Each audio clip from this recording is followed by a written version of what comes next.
지금 우리 교회가 함께 마음을 모으고 기도하며 헌신하며 나가는 이 교육 선교센터 건축은 다음 세대를 교육하고 또 세계 선교를 위하여 이바지하고자 하는 목적으로 진행이 되고 있습니다. 그리고 이 건축을 통해서 우리 교회가 부흥의 전기를 마련하기 위해서 하박국의 기도처럼 여호와여 주는 주의 일을 이 수년 내에 부흥하게 하옵소서라고 하는 기도가 우리에게 절실합니다. 주여 부흥케 하옵소서라고 하는 기도가 우리 모두에게 있기를 바랍니다. 이 교회의 부흥을 통해서 예수님의 비전으로 하나님 나라를 세워가고자 합니다. 그럼 어떻게 하면은 이 교육 선교센터 건축을 통해서 부흥을 일으킬 수 있을까요? 우리가 부흥이라고 하는 단어를 떠올리게 되면은 어떤 생각이 납니까? 전도를 하여서 외연을 확장하는 것을 상상합니다. 건물을 크게 지었으니 더 많이 전도하여 교회를 채운다라는 생각이 떠오르죠. 이것도 맞는 말입니다. 왜냐하면 예수님께서 모든 민족으로 제자를 삼으라는 명령을 주셨기 때문이죠. 그런데 성경 말씀을 보면은 이 부흥이라고 하는 이 부흥의 첫걸음은 한 사람의 마음의 변화에서부터 출발이 됩니다. 마치 누룩이 아주 작은 소량이지만은 밀가루 전체에게 선한 영향력을 끼쳐서 전체를 변화시키는 것과 같이 우리의 내면 곧 마음의 변화가 있을 때 거기서 부흥의 불씨가 되고 부흥이 일어나게 된다는 것입니다. 가장 대표적으로 사도 바울의 예를 들 수가 있습니다.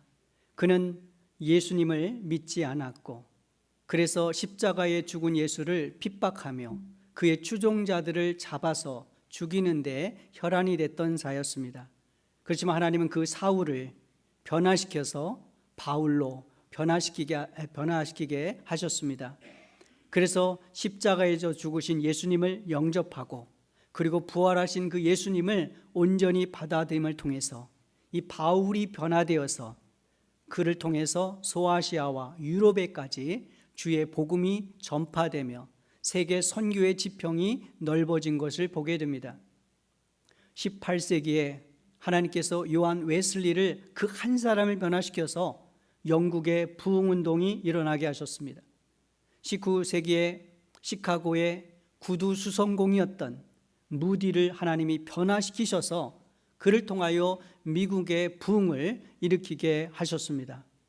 그러고 보면 우리 한 사람의 마음의 변화가 놀라운 부흥의 불씨가 된다는 것을 우리가 깨닫게 됩니다. 그렇다면 이 마음의 변화가 왜 중요할까요? 오늘 성경 말씀은 우리들에게 도전하고 있습니다. 여호와의 산에 오를 자가 누구며 그 거룩한 곳에 설 자가 누구인가 라고 하는 것입니다.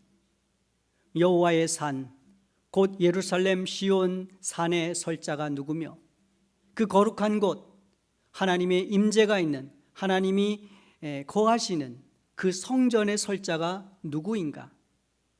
그는 4절에서 이렇게 대답합니다. 곧 손이 깨끗하며 마음이 청결하며 뜻을 허탄한 데 두지 아니하며 거짓 맹세하지 아니하는 자로다라고 말씀하십니다. 결론적으로 하나님은 마음이 깨끗한 자, 거룩한 자를 오늘도 찾고 계신다는 것입니다. 그래서 마음이 거룩한 자가 여호와의 산에 오르며 마음이 거룩한 자가 거룩한 곳에 서게 될 것이라는 말씀입니다. 그럼 마음이 어떻게 하면은 거룩하게 될까요? 어느 미국의 한 대학교에서 놀라운 영적 부흥이 일어났습니다. 그런데 그 부흥은 거창한 것이 아니었습니다. 수련회 모임에서 한 남학생이 자기의 죄를 고백하게 된 것입니다. 놀랍게도 그 학생은 여러 많은 친구들과 또 교수들이 있는 가운데서 그동안 자신이 포르노그라피에 사로잡혀 음란의 죄를 지었다고 솔직하게 자기의 죄를 고백했습니다. 그러면서 자신이 이 음란의 죄에서 벗어나게 해달라고 하는 기도를 부탁했을 때 주변에 있는 친구들과 모든 교수들이 함께 그 형제를 위하여 기도해 주었습니다. 그러자 또 다른 학생들이 자신도 그런 죄에 빠져 있다고 실토했습니다. 또한 여자 학생들을 볼 때 음란한 눈으로 자기들이 보았다라고 그렇게 자신의 죄를 고백했습니다. 어느 여학생들은 남학생들을 성적으로 끌리게 하기 위해서 더 노출이 많은 옷을 일부러 입고 다녔다라고 그렇게 회개를 하였습니다. 그렇게 너도 나도 할 것 없이 그곳에 있는 모든 사람들이 자신의 음란한 모습을 그대로 고발하며 각자의 죄를 철저하게 회개하였습니다. 그럴 땐 놀라운 부흥이 그 자리에서 일어나게 된 것입니다. 결국 마음의 거룩은 죄에 대한 통렬한 회개로부터 출발이 됩니다. 하나님과 사람 앞에서 죄를 회개하면 하나님께서 그 마음에 거룩함을 주십니다.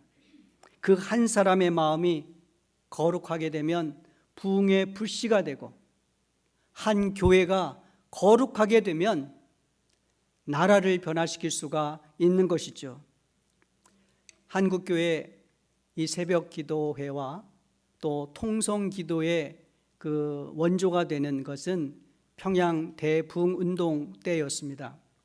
1907년 평양 장대현 교회에 이 길선주 장로의 죄 고백으로부터 이 평양 대부흥 운동이 일어나게 됐는데, 사실 이 길선주라고 하는 사람은 이전에 삼국지에 나오는 중국의 관우를 신으로 섬기는 이 관성교와 선도 등에 심취해서 산중에서 정자법과 도인법으로 심신을 단련하여 소위 도인으로 불렸던 사람입니다.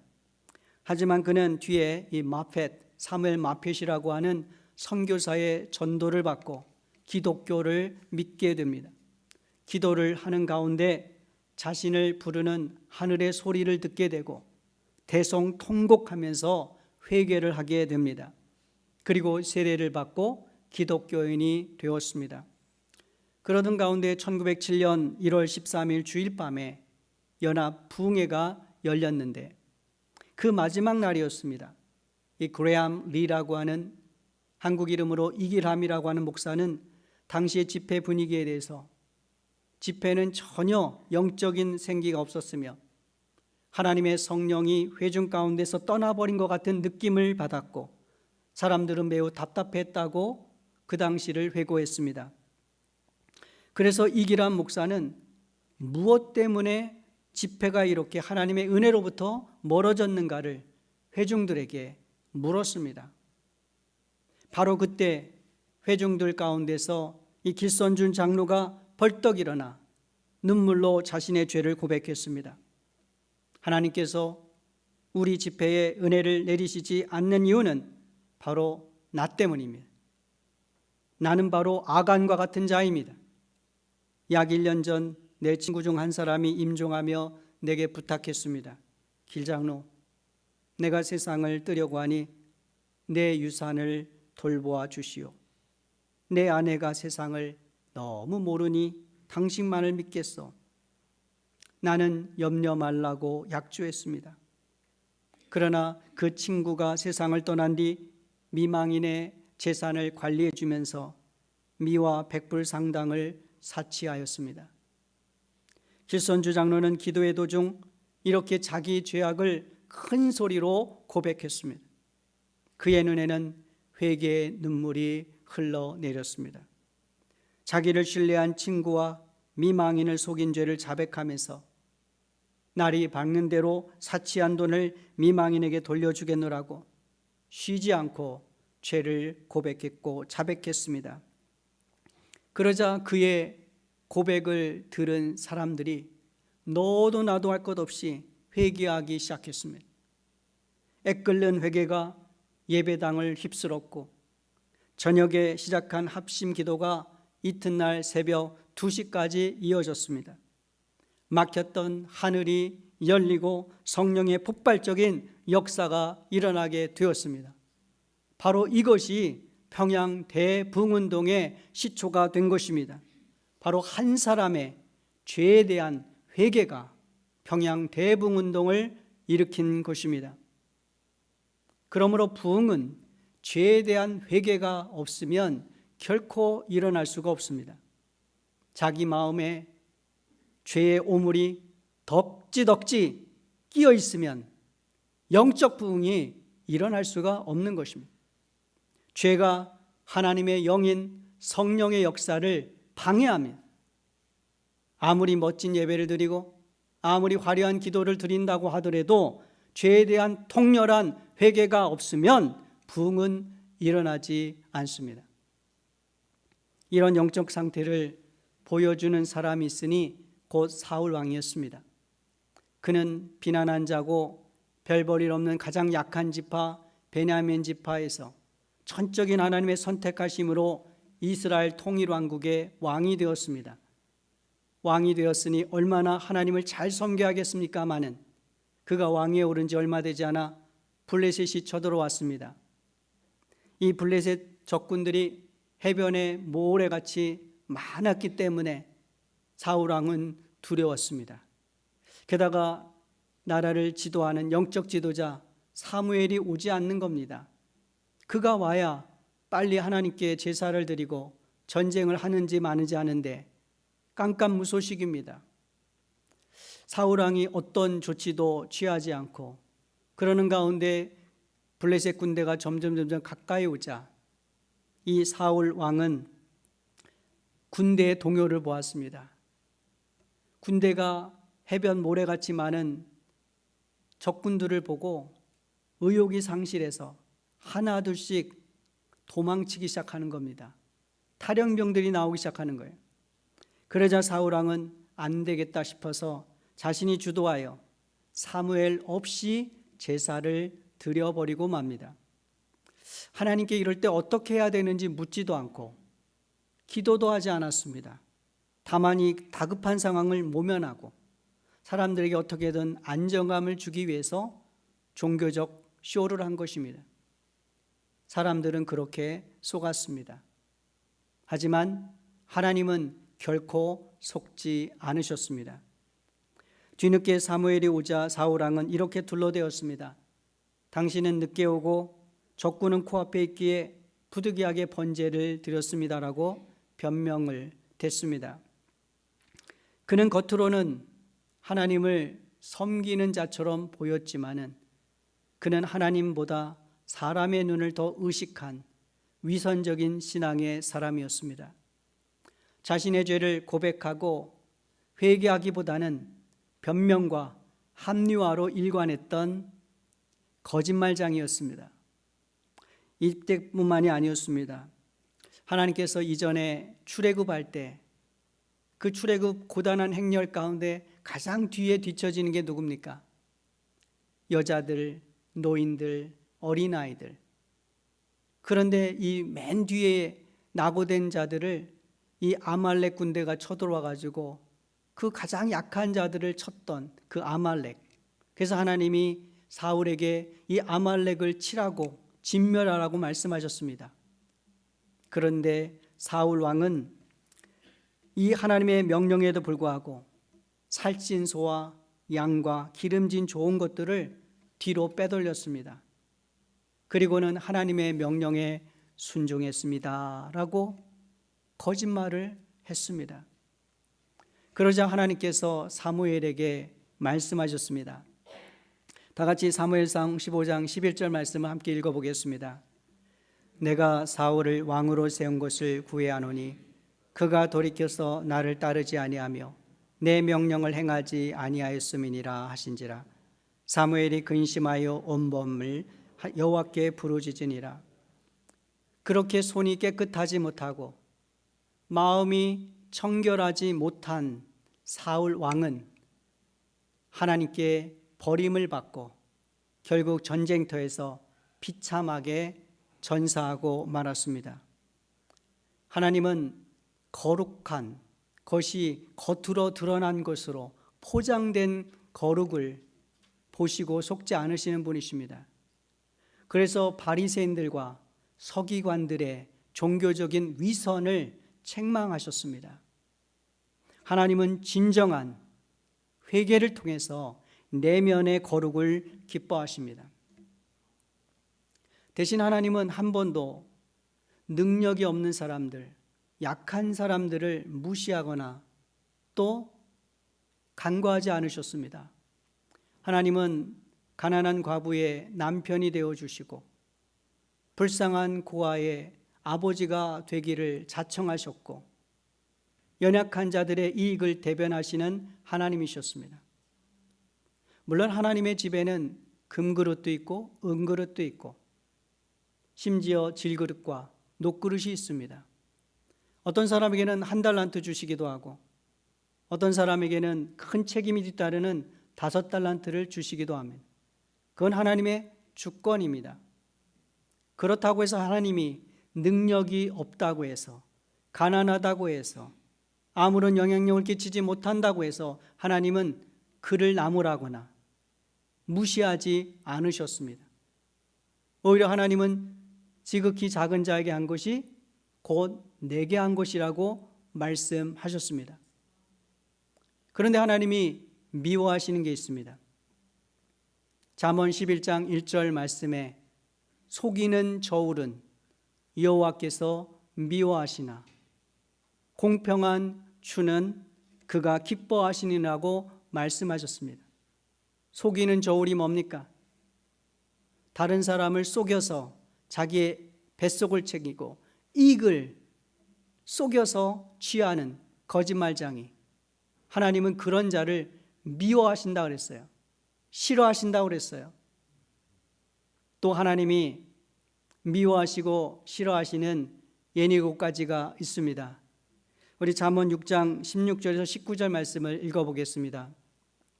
여호와께서 미워하시는 것 곧 그의 마음에 싫어하시는 것이 예언 7가지니 곧 교만한 눈과 거짓된 혀와 무죄한 자의 피를 흘리는 손과 악한 계교를 꾀하는 마음과 빨리 악으로 달려가는 발과 거짓을 말하는 망령된 증인과 및 형제 사이를 이간하는 자니라. 여러분 어떻게 살다 보니 못 배울 수가 있죠. 학력이 짧을 수도 있습니다. 못 배워도 괜찮아요. 심령이 가난한 자들은 여호와의 산에 오를 수 있기 때문입니다. 가난해도 괜찮습니다. 마음이 청결한 자들은 거룩한 곳에 서게 될 것입니다. 못생겨도 괜찮습니다. 여러분 자기 얼굴 보고 맨날 못생겼다 불만족스럽게 생각하는 분들 계세요? 괜찮아요. 마음이 정직한 자들은 여호와께 복을 받게 될 것입니다. 심지어 병들어도 괜찮습니다. 손이 깨끗한 자들은 천국에 들어가게 되기 때문입니다. 구약 성경에 놀라운 부흥운동이 일어난 적이 있습니다. 이른바 미스바의 부흥입니다. 부패한 엘리 제사장이 죽고 이스라엘 영적 지도자 사무엘이 사사가 되었을 때 이스라엘은 발전된 철기 무기를 앞세운 이 블레셋의 밥이었습니다. 심지어 전쟁에서 여호와의 법궤 언약궤까지 빼앗기고 말았습니다. 하나님의 힘이 없어서가 아니라 엘리 제사장의 아들들의 죄악 때문입니다. 이런 참 어려운 상황 가운데 이스라엘의 지도자요 사사가 된 사무엘, 그가 가장 먼저 한 것이 무엇이냐? 바로 회개 운동이었습니다. 그는 만일 너희가 전심으로 여호와께 돌아오려거든 이방 신들과 아스다롯을 너희 중에서 제거하고 너희 마음을 여호와께로 향하여 그만을 섬기라. 그리하면 너희를 블레셋 사람의 손에서 건져내시라고 외쳤습니다. 우상을 섬기는 것 회개하라는 것입니다. 하나님보다 더 사랑한 것을 회개하라는 것입니다. 그 마음을 하나님께로 돌이키라는 것입니다. 바로 이것이 부흥의 핵심입니다. 죄를 회개하고 마음을 하나님께로 돌이키는 것, 바로 이것이 부흥인 것이죠. 사무엘의 말에 온 이스라엘이 미스바에 모여서 하루 종일 금식하면서 하나님 앞에 회개 기도를 했습니다. 우리가 여호와께 범죄하였나이다. 남녀노소 누구나 할 것 없이 우리가 여호와께 범죄하였나이다라고 통해 자곡하며 회개의 기도를 드렸습니다. 그런데 그때 그 미스바에 모였다는 소식을 듣고 블레셋 군대가 쳐들어왔습니다. 하루 종일 쫄쫄 굶었겠다, 무기도 안 들고 있겠다, 한 번에 싹 쓸어버리자. 그래서 블레셋 군대가 쳐들어왔지만은 놀랍게 미스바에서 하나님의 능력이 나타났습니다. 우리 다 같이 사무엘상 7장 10절에서 11절 말씀을 읽어보겠습니다. 사무엘이 번제를 드릴 때에 블레셋 사람이 이스라엘과 싸우려고 가까이 오매 그날에 여호와께서 블레셋 사람에게 큰 우레를 발하여 그들을 어지럽게 하시니 그들이 이스라엘 앞에 패한지라. 이스라엘 사람들이 미스바에서 나가서 블레셋 사람들을 추격하여 백갈 아래에 이르기까지 쳤더라. 누가 도우셨습니까? 만군의 여호와 하나님께서 도우셨습니다. 놀라운 초능력적인 역사로 하나님이 그들을 도우셨습니다. 회개하는 자들을 하나님이 보호하셨습니다. 자기의 죄를 자복하는 자를 하나님이 지켜주셨습니다. 하루 종일 금식해서 아무런 힘도 없을 것 같지만은 에베레스의 하나님이 승리케 하셨습니다. 할렐루야. 사랑하는 여러분, 오늘 이 시간 여러분의 죄를 낱낱이 아뢰고 회개하시기 바랍니다. 그럴 때 하나님께서 여러분의 가정이 살아나며 자녀가 회복되는 놀라운 은혜를 베푸실 것입니다. 금식하며 회개 기도하시기 바랍니다. 그러면 하나님이 여러분을 도우실 것입니다. 여러분의 일터가 살아나고 여러분의 생애가 에베네셀의 하나님으로 말미암아 승리의 기쁨을 누리게 하실 줄 믿습니다. 오늘 우리 교회가 하나님 앞에서 지었던 죄를 철저히 회개하길 원합니다. 사랑하지 못했고 용서하지 못했고 하나님의 말씀대로 살지 못했던 죄를 회개합시다. 진정한 내면의 거룩이 아니라 종교적 형식과 겉모양의 거룩으로 스스로를 속인 죄를 회개합시다. 이렇게 죄를 회개하면 하나님께서 우리 교회를 여호와의 산에 우뚝 세워주실 줄 믿습니다. 여러분 모두를 거룩한 곳에 서게 하실 줄 믿습니다. 그럴 때 하나님께서 부흥케 하실 것입니다. 우리 교회를 통해서 리치몬드가 변하고 버지니아가 변하고 미국이 변하고 세계가 변화될 줄 믿습니다. 우리 시간 눈을 감고 기도하실 때 포르노의 간음의 죄를 회개한 학생처럼 남의 돈을 갈취한 죄를 자백한 길선주 장로님처럼 우리의 은밀한 죄를 회개합시다. 다른 사람들은 모르지만 하나님은 여러분의 죄악을 아십니다. 그 죄를 회개하지 않는 한 거룩도 부흥도 없습니다. 이 시간 통렬하게 하나님 앞에서 회개 기도하시기 바랍니다. 우리 교회가 예수님의 거룩한 보혈로 세움을 받았지만 진정한 내면의 거룩이 아닌 위선적인 거룩으로 오염된 것을 회개합시다. 사랑하고 용서하지 못했던 죄를 회개합시다.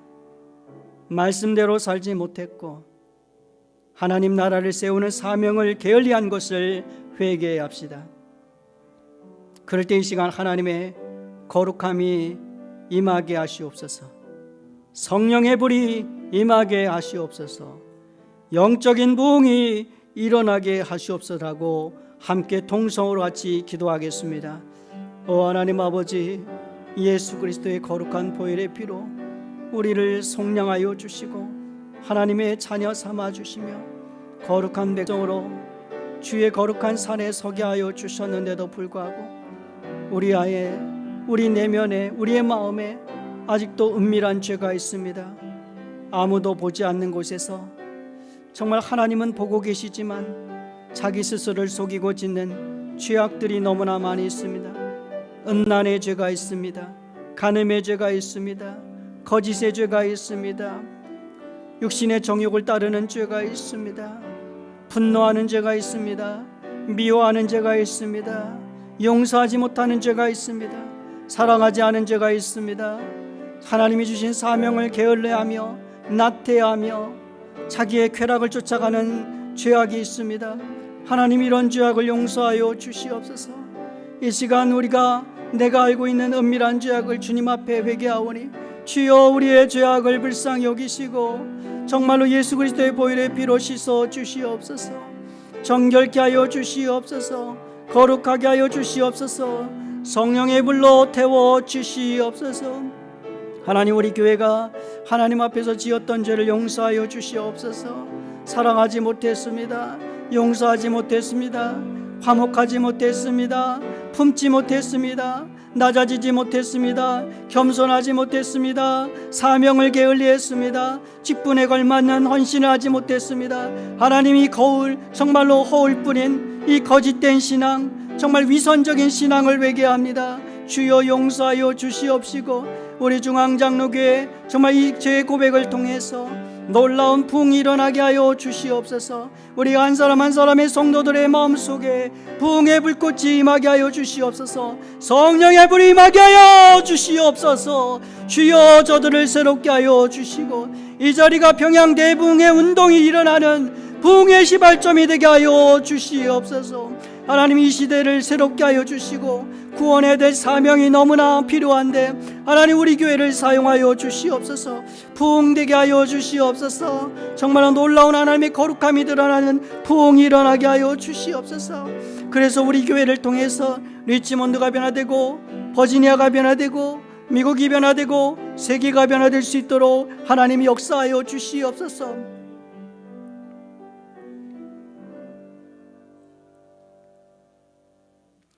거룩하신 하나님, 이 시간 우리의 은밀한 죄악을 주님 앞에 낱낱이 고백드렸습니다. 사람은 속을지 몰라도 하나님은 우리의 내면의 깊은 죄악을 꽁꽁 숨겨놨던 죄악을 다 아시는 줄 믿습니다. 아직도 그 죄악을 온전히 자복하지 못하고 단단하게 딱딱하게 마음을 정말 강팍하게 하여 회개하지 못한 죄가 있다면 주의 성령께서 우리를 어루만져 주셔서 회개케 하여 주시옵소서. 자복하게 하여 주시옵소서. 그럴 때 하나님의 거룩함이 임하게 하여 주시고 그래서 여호와의 거룩한 산에 그의 거룩한 성전에 서게 되는 성도들이 되게 하여 주시옵소서. 하나님 우리 교회가 사랑하지 못했습니다. 용서하지 못했습니다. 선교적인 사명에 게을렀습니다. 하나님 저희 교회를 불쌍히 여겨 주시옵소서. 이제는 교육선교센터 건축을 통해서 죽어가는 영혼들을 살리며 모든 민족으로 제자 삼는 사명 감당하는 교회 되게 하여 주시옵소서. 주여 수년 내에 부흥케 하여 주시옵소서. 주의 일을 이루게 하여 주시옵소서. 우리 교회가 정말로 부흥하여서 정말 세계 선교를 앞당기고 하나님 나라를 확장하는 그런 거룩한 교회가 되게 하여 주시옵소서. 우리를 사랑하신 예수님의 이름으로 간절히 기도드립니다. 아멘.